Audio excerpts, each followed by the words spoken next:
Hello YouTube, it is the Middle School Math Man. Today's video is going to be on writing parallel and perpendicular lines. So we're kind of taking a step forward from what we did last class. Last class we just discussed looking at the slopes and how, if a line has the same slope, or two lines have the same slope, those lines have to be parallel. Also, we talked about how if two lines have negative reciprocal slopes, those lines are going to be perpendicular. So just real quick, examples of negative reciprocals. 4/3. The negative reciprocal of 4/3 is going to be negative 3/4. So the reciprocal is just the fraction flipped, and then it's the opposite. So the sign is switched. If we have something that is already negative, let's say negative 3/2. Negative 3/2, the negative reciprocal of that, so the negative reciprocal of a number that's already negative is going to be positive. So again, the fraction is flipped and the sign is switched. So what we're going to do, we're going to take it a step further. These first two examples, we're writing the slope-intercept form of the equation of the line described. So we have two lines, we have equations, and we're going to write new equations or new lines that are parallel to those original lines. So how we're going to do that, if we're looking at number 4, we are writing a line that's parallel to that line, y equals negative 2x. So we know our new line is going to have a slope of negative 2. Because if it's parallel to that line, it has to have the same slope. So, if you remember back to Unit 4, when we talked about, when I give you a point and I give you an equation, I need to know, the y-intercept. So, that's what we're going to be doing here.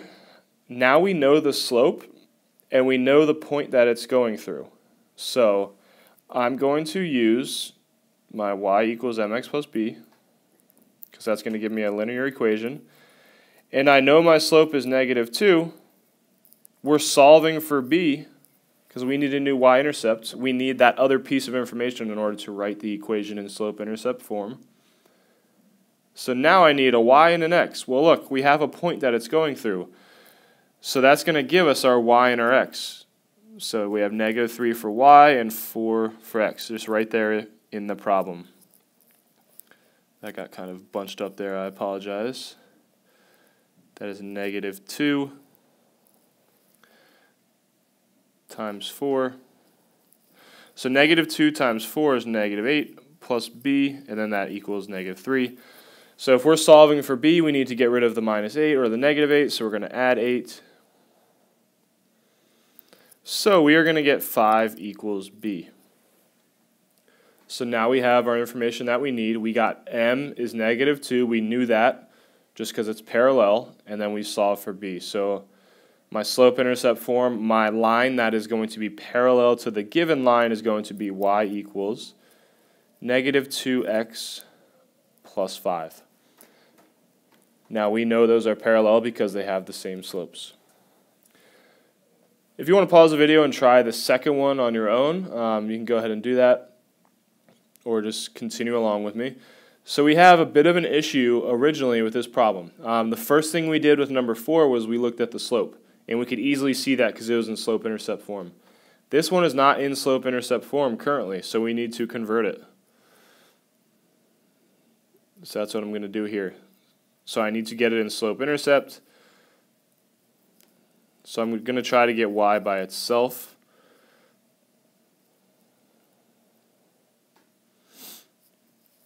So I'm going to get y equals 3/5 x minus 2. So now looking at that, now we are going to know what my slope of my new line has to be.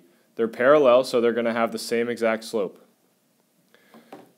So I'm going to do my new line in green over here. So we know m is going to equal 3/5. Now we're going to do the same thing we did up top. we have y equals mx plus b. So we're going to plug in the y value from that point, -5, -4. We know my slope is 3 over 5. X is -5 plus b. So now we need to multiply, we need to get b by itself. So when we multiply 3/5 times -5, we are going to get -3. Then we need to get b by itself. So we're going to get -1 equals b. So when we write our final equation, we're just going to put those two together. So y equals 3 over 5x minus 1, or plus -1, same thing. So that's parallel. Again, the same slopes mean they are going to be parallel lines. Perpendicular are a little bit more complicated because we have that idea of the negative reciprocal. But it's kind of the same steps we're taking as we just took. We just have to make sure we get that negative reciprocal correct. So for number 6, we need to do a little bit of converting. So I'm actually going to divide this big space in the bottom up. I'm going to do number 6 over here and number 7 over here, just so there's a little more room. So I need to convert. I need to get it in slope-intercept form so I can figure out what my slope of that line is. So all I'm doing is trying to get y by itself.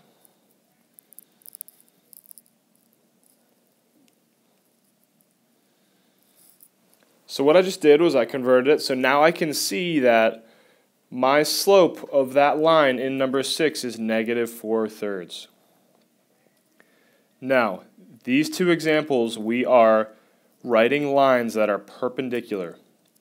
So we know that perpendicular slopes, they are negative reciprocals of each other. So my new slope is the negative reciprocal of -4/3. So I need to flip the fraction.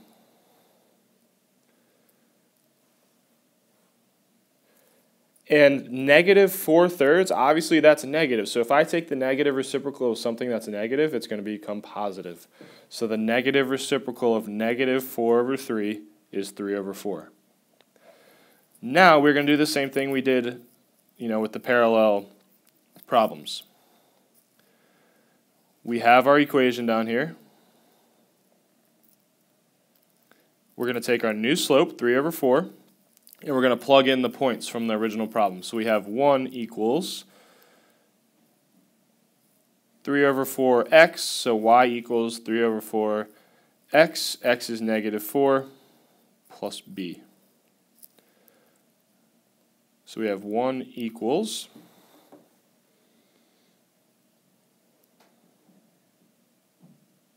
3/4 times -4 is going to be -3 plus b. So again, just solving for b here, and we should get 4 equals b.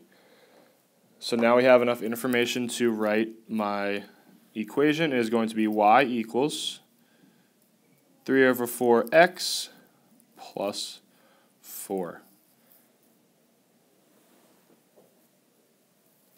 So those lines are perpendicular to each other because of those negative reciprocal slopes. So in number 7, same thing, this is not in slope-intercept yet, so we need to convert it. So that's what I'm going to do here.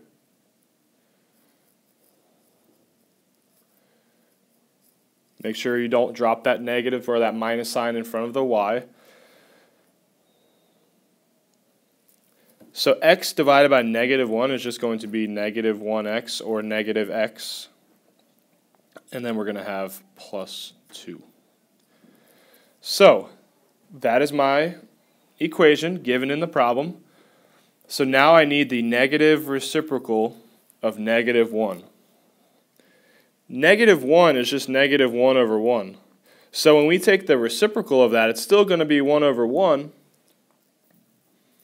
And it was already negative. It was -1x down here. So the negative reciprocal of -1 is positive 1. Because 1 over 1 flipped is still 1 over 1, and it was negative in the original problem, so now it becomes positive. All right, so now we're going to take our point. So we have 5 equals 1, because that's m, times negative 2, because that's x, plus b, and then we're just going to solve.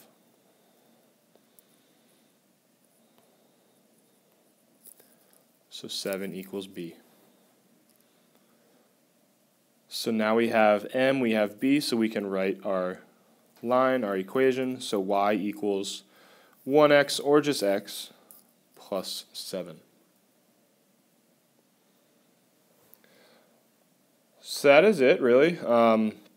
Just remember, if you're writing equations for lines that are parallel, you're going to use the same slope, because that's what tells us they are parallel. If you are writing equations for lines that are perpendicular, you need to have the negative reciprocal of whatever the original slope was. That's what makes them perpendicular.